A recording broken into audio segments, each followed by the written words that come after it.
everyone, Mopar Dad 84 here with the Sinister 6, back again with another video. And I've had this in for probably a few months. I've been enjoying this system. Something I didn't want to do was add more weight to the car, but I think all in all, it's not a lot, maybe 40 to 50 pounds back in. The car is still overall lighter than it was when it was stock. But I got this box preloaded with these speakers for $169 off of Walmart.com, and I can't say that this thing fits snugly in there. Like, you can get, if you get this box, even if you don't like the speakers, I think for the money you could run them for a little bit and switch them out later, which is what I might do. But for 169 bucks, I mean, that's pretty much the price of the box probably in most cases. I kind of look at it as if I got the speakers for free. And they're 12s. They do sound nice. They hit pretty good. The thing I like about this box is it fits perfectly in there. Like, you don't have to screw nothing down. It's not, you know, I'm pulling on the sides of it. You can push it up in there and it'll just stay. Even under hard acceleration, braking, cornering, whatever, it doesn't move. So that's what I like about this box, is it fits in here perfectly. So I mean, if you're in the market for a system and you're looking for a box that will go in there, look pretty good, fits pretty much perfect in there, along the sides, everything, and whatever trim is under the edge of here, it sits tight in there to where if you kind of push it back in there a little bit, it's not real hard to push back in, snug, and it won't move. You don't have to screw nothing down, and which is, I would recommend not to screw anything down, because you don't want to put holes in your trunk. I put this whole system in, amp, everything, without having to screw anything down, because of course if you put holes in your trunk, water's going to go through, it's going to rot out, all that. You don't want none of that mess. So I'm basically going to go over what I did, where, you know, I ran wiring, of course, through here, and I didn't even have a clip removal tool. I just used the back of a claw hammer to pull these little interior clips, trees, whatever you call them. People call them different things. But I basically pulled this panel off, this panel. Of course, my wiring's running up through here, and then of course you got to bring down this panel up top. And up here I put in a inline, I'm trying to think exactly what it's called, inline converter. You know what I'm talking about if you've done systems before. And it basically, you'll run a positive and negative off of both your 6x9s in the back. Bring it over to, I mounted about right in here because there was some sticky stuff in there. I just stuck it right up to it, and it held. And basically that's going to convert your positive negative off both speakers into that audio wire, the two little RCA type wires that you run down to your amp. And I basically have them running through here down to my amp, and with everything being short, I was able to just use excess remote wire for my positive and negative off of the side. So I didn't have to buy any extra wire to run from a positive and negative from the right speaker or the left speaker over to the inline converter. I bought a kicker. It was like 25 bucks for that converter. And that way I didn't have to run anything from the radio. I did not take the radio out of the car. I'd advise you not to try to mess around in there, because there's so much stuff on these newer cars that runs through the radio.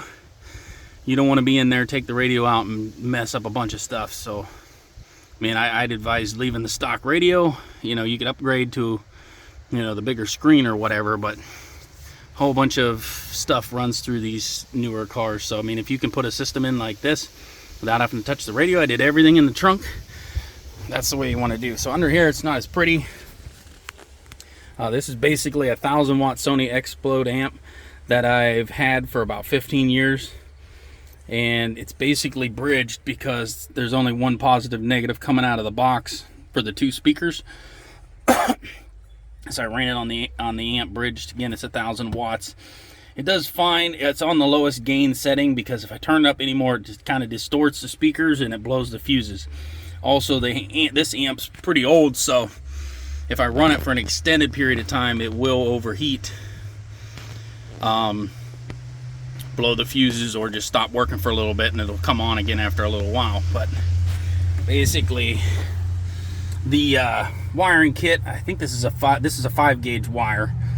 So I wanted to make sure I had plenty of diameter there on the wire. I wanted to overkill, if anything, than under. And so this was about 50 bucks from Walmart. Got everything Walmart.com or Walmart right at the store. This amp I've had again for like 15 years. So this is the power wire back. You know, this is a fuse I mounted down on just a board, and then I velcroed the board down. Again, I didn't screw anything through the car. I just screwed the amp down to the board, and then I velcroed the board down to where it's not moving. Again, hard acceleration, cornering, everything, it's not moving. So you don't want to put screws through any of this stuff, because water's going to come up through there and you're going to have a mess. You know, so don't screw anything down, I would advise. This flat repair kit I got when I took the tire and everything out.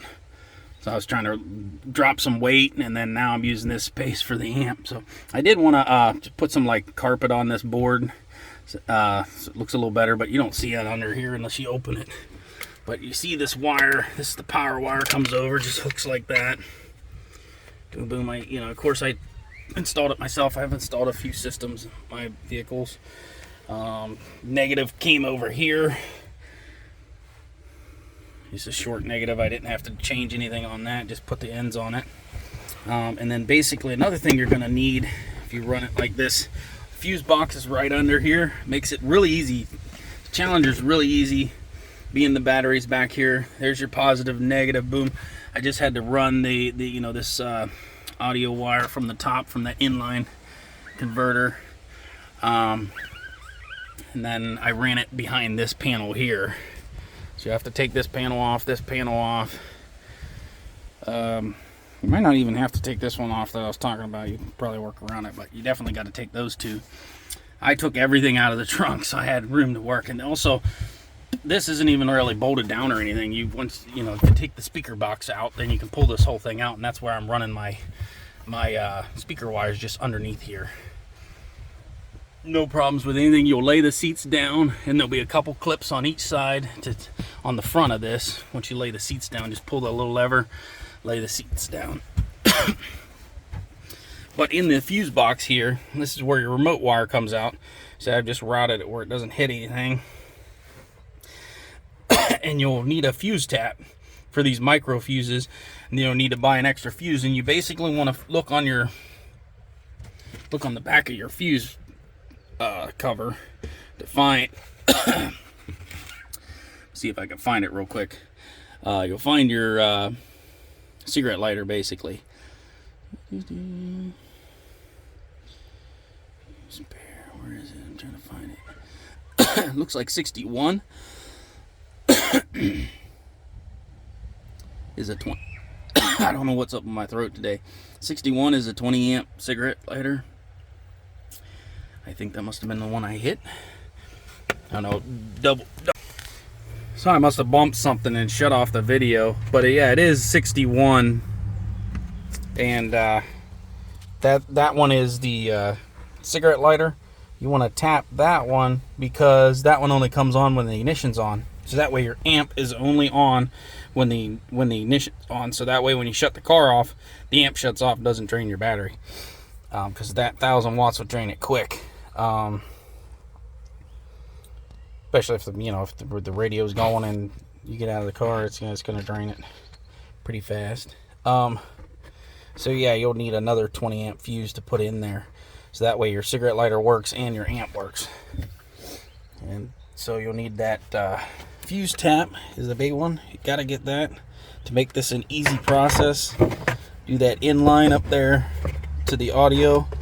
Inline audio, again, it was like a kicker. I got it off of Walmart.com as well. I got everything off of Walmart.com except for this fuse tap. This fuse tap I got from AutoZone. Everything else I got off of Walmart.com or right in the store. The wiring kit I got right in the store, because I ordered one offline, and when I got it, I was like, yeah, that's way too small. It's way too weak. I was able to return it in the store in person and just credit it towards the new one, So I mean, that was pretty nice. But yeah, that way it's not intruding with anything. pretty easy to run with being the battery, the fuse box, everything is right there. Power, negative. There's your speaker wires and then your audio wire. So yeah, they made it really easy having the battery back there. And I did, like, again, I didn't have to touch the radio itself. I didn't have to take the radio out, which is a plus. You don't want to have to do that, and you don't want to have to, you know, I'd advise not even putting an aftermarket radio in these newer cars, because you can do it, but you got to have a lot of extra boxes and crap in there because all the stuff that goes through the radio. You might lose a few things from the car that you normally had. Deal with, like, different calibrations. Like, I can go in my radio, I think it's through the radio, and calibrate the stiffness of the steering to put it in sport mode, which I don't really like because it makes the steering really, really stiff. Or track mode. But you lose all that stuff, of course, if you take the radio out and put in just a basic CD player or something. But I mean, I think this is a good way to go, as that box fits perfectly in there. It won't move. You don't have to screw it down, Velcro it down, nothing. It won't move. So you stick it back in there kind of snug. And again, you know, you want a little bit more, you know, a little better speakers, a little better name brand maybe or something. You can always change them later on down the road. I haven't had any trouble with this. Of course, it sounds great. I'm not going to run it because of you know, chance of copyright and everything, but obviously 1,000 watts into it, it sounds really good. It shakes the mirrors.